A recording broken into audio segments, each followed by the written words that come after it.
So welcome everybody.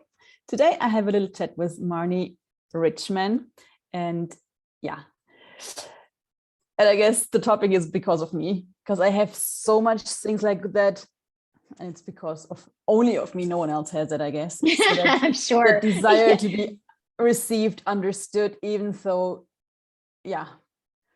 just introduce yourself and let's where to start even. So Marnie Richman, as she said, and the topic of what if you stopped seeking to be understood. So when we grow up, I think all of this understanding thing often starts really, really young. You grow up and you have awareness of what's going on energetically, and then the people in your world are not saying that that's what is, and then it's very confusing because your awareness is correct but you're told it's incorrect. And then so often we go to, there must be something wrong with me. What's wrong with me? Why is it so hard for me to navigate here? It seems so easy for everybody else.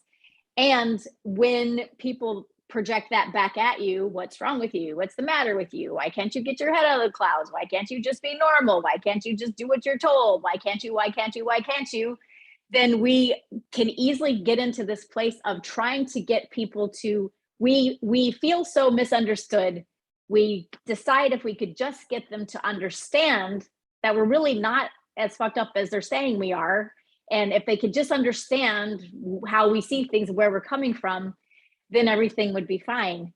But it never happens. And I know for myself, I've spent a lot of time and energy of trying to get people to understand me, thinking that would solve all of my conflict, my wrongness, all of those things. Oh, I went the different way. I went, okay, I be everything you be, then I must be right. But it was still not like I was so good in being anybody else but me. Yeah. Well, and is it both? Trying to be anybody else but you, because that's a way of being understood. If I can match you, then you'll understand me. And that's a really awesome point to bring up, because that's also another thing we do when you have this ability and this awareness and you're not sure what to do with it. You can just easily go, oh, I'll be like that, or I'll be like that, or I'll be like that, or I'll be like that, or I can, as you said, I'll match you. Or the other thing is, when you don't judge, you just don't have judgment in your world, then everybody thinks that you're like them because they just think you are. And they'll say, this happens to me all the time, we're so alike, I'm going, we're nothing alike. But in their universe, because I'm not judging whatever it is that they're choosing, then they assume I'm just like them, because this reality says, birds of a feather, you go with the people that you're like, that you align and agree with. So if you're hanging with that person, then obviously you align and agree with them. And how many of us, it's actually just, no, I just don't judge. And so then everybody thinks I'm just like them. But it's so cool. Like, who knows that, like, I didn't know that I don't judge others. If I judge, I judge me, but not others. Like, that was first time I heard it in X. It's like, oh, really? Like, yeah. Like what? Yeah. We just assume we are the same. We're not. Yeah. It's what we see everywhere. And so, we assume that we're just like that. But as you said, that's how we mimic it, because it's such a foreign concept, is we turn the judgment on ourselves, because that's the place that we can mimic the judgment of this reality, because we don't know how to judge other people, which is not there. But for me, the XMen classes are so great to come to that acknowledgement, first, how different, and second, you're aware. Like, you're aware of people judging themselves. And then I think I judge the person, and it's just starting to get, wait, is it me judging, or am I aware, dynamically aware, how they judge themselves? So exactly that one. Yeah, because we're also very good at going to where we're wrong. So if we can be aware of somebody's judgments of themselves and then decide, oh, it's me judging them, then I have another thing to make myself wrong for. Yay! Then I know who I am. Yeah, it's like Marilyn Bradford, right? Recovery says that's the primary addiction, is the addiction to the wrongness of you. Wow. Yeah. Yeah. Yeah. So what if it didn't have to be that way?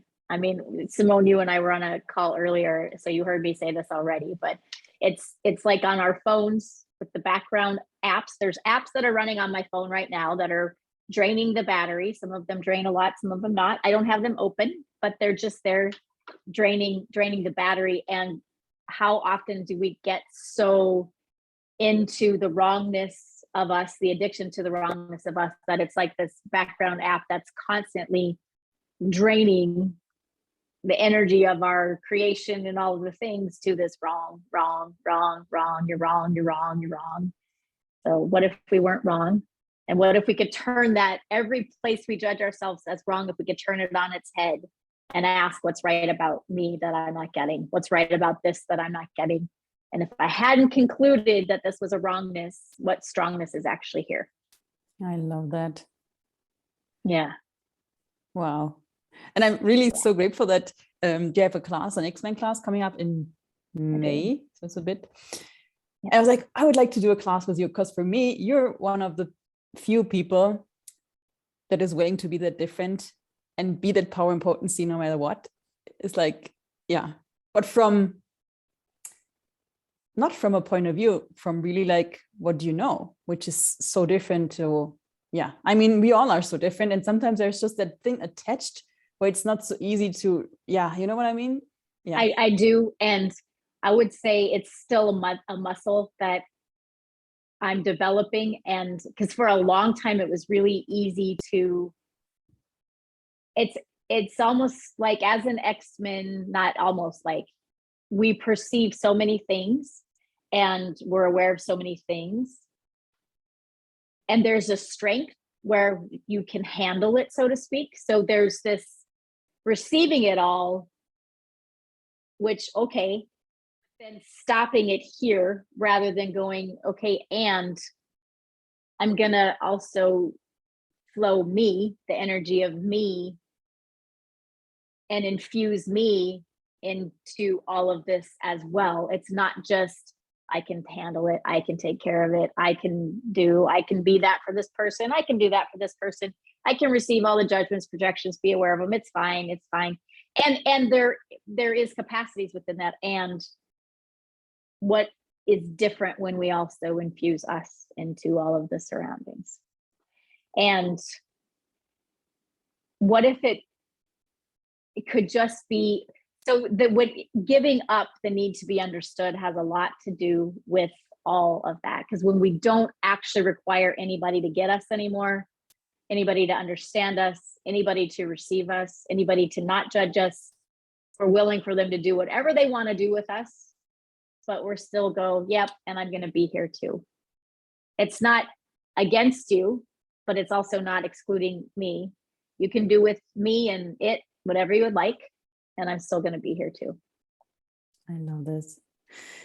I just also got like, if you don't need to understand anything, not even yourself, what a exactly. freedom. I mean, exactly. Yeah. And finding the joy and the humor in it, even when we're creating crap and making choices that don't actually match the future we desire. And we can go, oh, wow, I have really had my head up my ass for the last little bit. Okay. But I don't have to judge it. I can find the humor in, aren't I cute? And next. Yeah, I love that. Let it go. Yeah. Move on. Yeah. And also that, like, I really wonder what the world will be like if you don't modulate ourselves into the universes of others and start that difference. And yeah, there's such an excitement in my world of, oh my God, we're in the beginning for something so new. Yes. And who is willing to have it? I wonder. Yeah. So it's there. I love that. Yeah, exactly. We're in the beginning of something so new, and who's willing to have it? Yeah. And it's so different. Yeah. No, go ahead. Like, it's also like the next steps to choose. Like, I guess it's not coming from itself. That's what I'm aware of. Like, we need to actively go towards that new. It's to have it easier. That's my point of view. I might be wrong here. I mean, it will come, but if you're not actively choosing what you desire, what's true for you, I mean, there's a wave coming. It's not sure if that leads you then there, where would you like to go? You know, it's just that. Yeah. Yeah. Yeah. I mean, it's like being on a ship and you're not controlling the wind, but you do get to set the sail. And that is the commitment to your life and to what it is you'd like to have as your life. That's the setting the sail. It's like, no, okay, the wind's going that way. Well, I'm going that way. So here we go. Yeah. Yeah. Yeah. And the willingness to see something so, as you said, like it's so new that there's actually not a reference point for it here. And there's the old story of the shaman who was standing on the beach and saw something coming, and it looked like white clouds, but because that was the only reference he had was white clouds, but he knew it was something else because he was willing to perceive something that had not existed yet here, that he had no reference point for. So then he could perceive the ship. It was a ship, but he didn't have the word ship. He didn't have the concept ship. He had no reference for ship. But there were a whole lot of people that saw it coming and they tried to get it to match a reference. So they had to be clouds. That's all that could be, is clouds. So it's like when we let go of our reference points and we become willing to receive something that has not yet existed, then we can perceive it and invite it in, even if we don't understand it, even if we have nothing to look to define it for us. We're willing to go where no man has gone before, because there's no reference for it. It has not yet existed. Exactly. And at the same time, we have asked for it. It's not just happening. Like that's what I'm seeing. Correct. Like I'm asking for something different. And then when it shows up, I had it a few years ago, like when you learn the tools of access consciousness, like you're invited to choose what's light, what's more spacious. And Yes. of course, like what future will this create? Okay, what will my life be like in 5 years? I choose this. And when you go with that, what's light and opening up, of course, at a certain point, I am in that future that has way more space. So it has all that energies and, it's not something in the outside. We choose that. And to get that, it's really so cool. And the moment we actually choose it, even though we don't, again, have a definition of what we're choosing, it's just there's something more. And I'm going to choose whatever that more is. The moment, the spark, the instant, it is actually created. It's just these things lining up so that it actualizes here.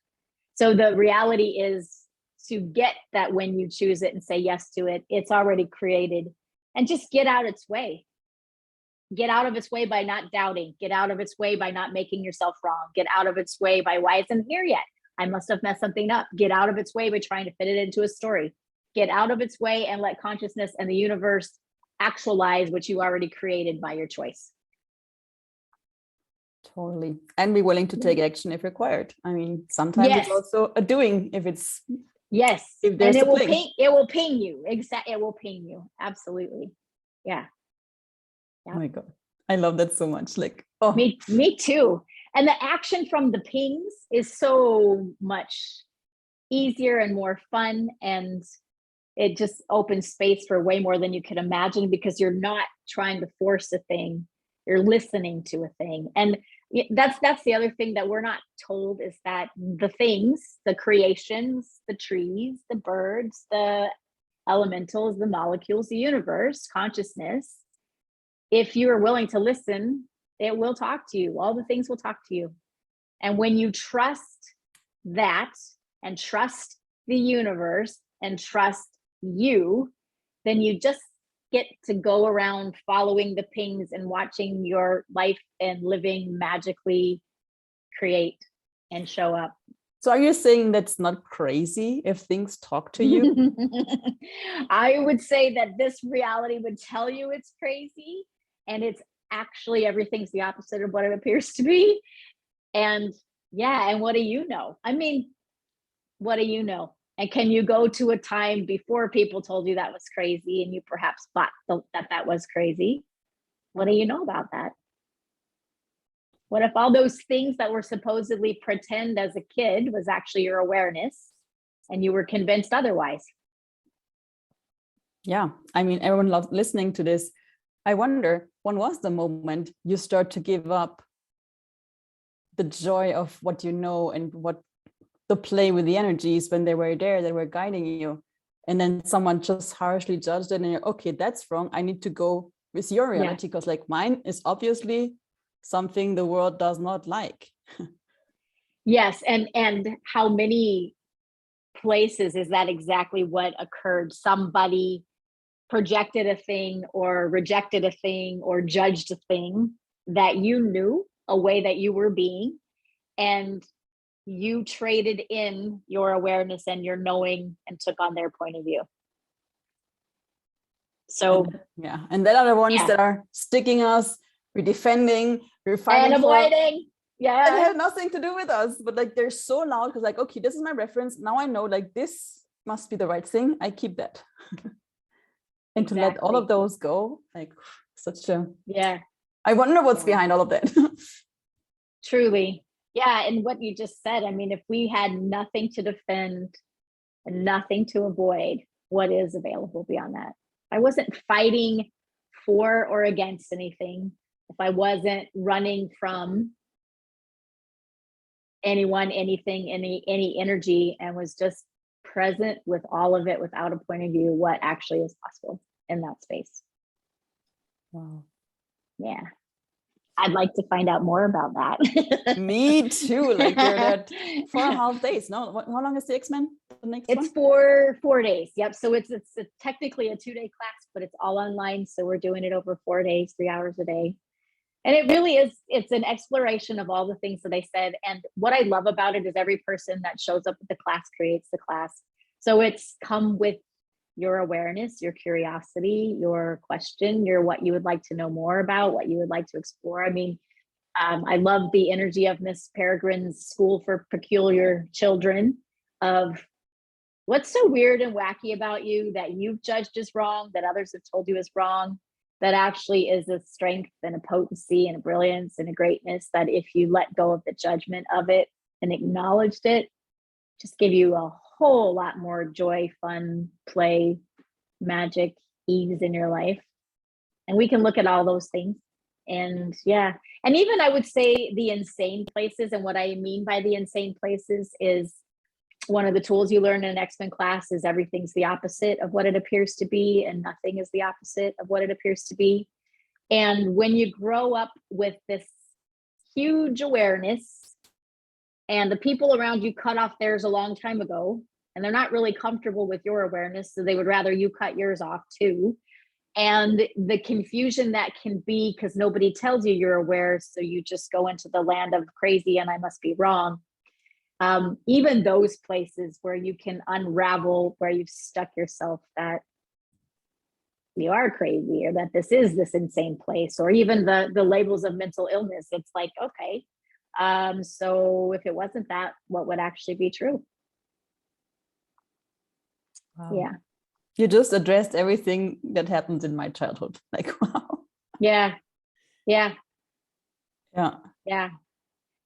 it's fight against, because they cut it off a long time ago. And I had it so often, like even like in so many places where people fighting me, like, why are they like, what? And I could see that I'm being something they're not willing to have for themselves. Therefore, how to stop it, to just put me down, to have more, like, it's insane. It's also insane that there's so much weird things we're choosing. But it creates so much uncomfortable in their world. And then when you combine your awareness, your potency, and your extreme kindness and care in a world where it's not received, that's fucking confusing. And what's really cool about XMen classes and access consciousness tools, it's not about reliving any of that. It's not about picking it apart and figuring out where we got fucked up, because you're not fucked up. It's about simply recognizing, oh, I am extremely aware. I have capacities that nobody even acknowledges here, but I'm going to acknowledge my awareness. I'm going to acknowledge my capacities. I'm going to reclaim the parts and pieces of me that I cut off in response to what was going on in Crazy Town. And I'm going to reclaim me, and I'm going to choose different now. and it's now, it's quick, it's fast, it can be easy, you can even laugh and have fun. It doesn't have to be, no matter how insane and even abusive things might have been, it doesn't have to be this horrifying, long, painful process to change it, because they're not trying to fix you. You were never broken. So it's simply taking your focus off from wrong, insane, crazy town to, I'm actually not as fucked up as I thought I was. I actually have a lot of strongness that I've never acknowledged. I'm actually extremely aware. And here's also a whole lot of tools to allow you to have more ease with your awareness. Because for XMen, where your awareness is everywhere all the time and it's so loud, and nobody has said, hey, here's some things you can use so that you have ease and you see the gift of your awareness rather than the challenge of your awareness. I love what you said, because like if people watching here never done an an access class, is like, it's not going through all the childhood and having all the fucked up again. No, not at all. It's like, just flip that molecule, free yourself. It could be really within a minute or two, everything's changed. It's not truly. And that's a huge gift. You don't have to go to the fucked up and stay there for the next year to dissolve. No, there's no, as you said, there's no problem. And you don't have to, goes the whole journey again. It's just having a different point of view. It changes everything. Different point of view changes everything. You change your point of view and you change your reality. And what you often discover is those points of view were never yours to begin with. You simply adopted them and gave up what you actually knew. So it's just going, oh, that was never my point of view anyway. Never mind. Changed. And then you change. And that's it. It is that quick. It is that easy. It is that simple. It is that freeing.